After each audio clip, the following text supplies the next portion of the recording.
Hello நண்பா.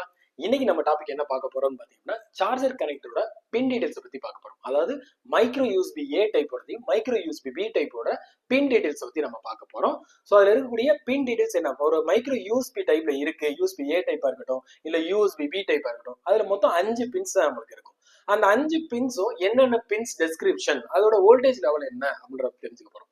Sir நார்மலா இதை பத்தி ஏன் தெரிஞ்சுக்கணும் அப்படின்னா, ஒரு பேசிக் சர்வீஸா நம்ம சார்ஜர் கனெக்டர் சர்வீஸ் பண்றாங்க, ரிமூவ் பண்ணி ஃபிக்ஸ் பண்றோம் அப்படின்னாலும் கண்டிப்பா அந்த 5 பின் டீடைல்ஸ் தெரிஞ்சிச்சு அப்படின்னா நம்மளால அடுத்து சிப் லெவல் டிராவல் பண்றதுக்கு, அதாவது எனக்கு சார்ஜர் கனெக்டர் மாட்டி எனக்கு சர்வீஸ் பண்ணும்போது எனக்கு சார்ஜ் ஆகல ஒர்க் ஆகலன்னு சொல்லும்போது நான் சர்க்யூட் ரிலேட்டட் டிராவல் பண்ணும்போது எனக்கு இந்த பின் டெஸ்கிரிப்ஷன் கண்டிப்பாக தெரிஞ்சிருக்கணும்.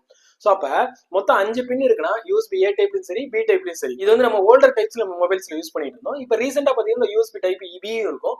இதுக்கு அடுத்த வீடியோல நம்ம சி டைப்பை பத்தி பார்க்கலாம். ஸோ அப்ப அந்த 5 பின்னுக்கு என்னென்ன டீடைல்ஸ் சொல்றேன். இதுல இருக்கக்கூடிய முத பின் வந்து பாத்தீங்க அப்படின்னா விசிசின்னு சொல்லக்கூடிய இந்த முத பின்ல தான் நம்மளோட 5 வோல்டேஜ், அதாவது நம்மளோட இன்புட் அடாப்டர் வோல்டேஜ், அதாவது சார்ஜர் அடாப்டர் வோல்டேஜ் 5 வோல்டேஜ் ஆனது இந்த முத பின்ல தான் நமக்கு வருது. ஸோ இதே இதுல நமக்கு ரெண்டாவது பின் பாத்தீங்கன்னா டேட்டா மைனஸ்ன்ற பின்னு, மூணாவது பின் டேட்டா பிளஸ், அதாவது நம்மளோட டேட்டா ஃபைல் ஷேரிங், அதாவது நீங்க சிஸ்டம்ல கனெக்ட் பண்றீங்க இல்ல ஓடிஜி கனெக்ட் பண்றீங்க, அப்ப டேட்டா ஷேரிங் நடக்கிறதுக்காக இந்த டி பிளஸ் டி மைனஸ் அப்படின்னு சொல்லக்கூடிய இந்த பின். ஸோ அடுத்து இருக்கக்கூடிய பின் வந்து நாலாவது பின் நம்மளோட ஐடி பின், அதாவது ஐடென்டிபிகேஷன். ஒரு பென்ட்ரைவ், நம்மளோட பென்ட்ரைவ் வந்து மொபைலோட இன்டர்ஃபேஸ் பண்றோம் இல்ல சிஸ்டம்ல இன்டர்ஃபேஸ் பண்றோம்னா அது ஓடிஜி டிடெக்ட் பண்ணக்கூடிய பின் தான் அந்த ஐடென்டிபிகேஷன் பின். எப்ப இந்த மொபைல் ஆனது, இப்ப மொபைல வந்து நான் வந்து ஒரு ஹோஸ்டா கனெக்ட் பண்றேன் அப்படின்னா எனக்கு அந்த இடத்துல வோல்டேஜ் வந்து 0 இருக்கும். அந்த டிவைஸை நான் கனெக்ட் பண்ணும்போது அந்த இடத்துல வோல்டேஜ் ஃபிளக்சுவேஷன் இருக்கும். அதாவது மேக்ஸிமம் பாத்தீங்கன்னா ஒரு 5 வோல்டேஜ்க்குள்ளன்னு சொல்லலாம்.